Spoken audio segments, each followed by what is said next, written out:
व्यासनगर पौरांचल 16 number ward Umapada housing board स्थित शिरडी साई मंदिर प्रांगण में श्री श्री साईनाथ महाराज को नवमतम वार्षिक उत्सव बड़ धूमधाम रे हेबा लगी साई परिवार पक्षरु एक प्रस्तुति बैठक अनुष्ठित हो जाइछि।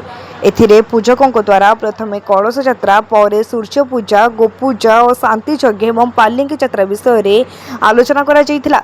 एही साई परिवार रो मुख्य उपदेष्टा समीर कुमार राय बाबा पालिंगी यात्रा रे बाजा बाण रोषणी भजन कीर्तन शोभा यात्रा रे सहर परिक्रमा विषय रे आलोकपात करथिले।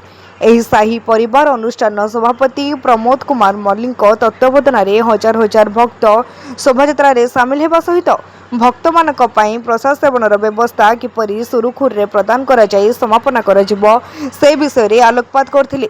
समस्त साई परिवार सदस्य माने उपस्थित रही निज निजर मत उपस्थापना करथिले। आज प्रस्तुति बैठक होती जे आम साई परिवार सदस्य और सभ्य मैंने उमापदा ग्रामवासी वृंद को नहीं किपरि चलित वर्ष पालिंगी यात्रा और नवम वार्षिक उत्सव सुचारू रूपे संपन्न हम से विषय आलोचना होता।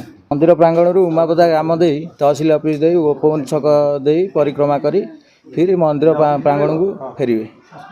सहरवासी को वार्ता देवु जे ये पालिंगी यात्रा बहु मात्रा जोगदेवे बाबा सानिध्य आश्रय कर सब भक्त मान समागम समस्त तो मन देखुए भल बोली आम आशा करूँ। आमर अच्छी जुलाई 5-6 जुलाई 5 रोज आमर कलश बुड़ा 6 रोज पालिंगी यात्रा पूर्णाहुति प्रसाद सेवन। सहरवासी संपूर्ण आम गाँववासी समस्त आम प्रति भल पाइबा स्नेह अच्छी से समस्त सहयोग हाथ बढ़ाऊँ। वर्ष 9 वर्ष निश्चिंत भल हो बोली मोर आशा विश्वास।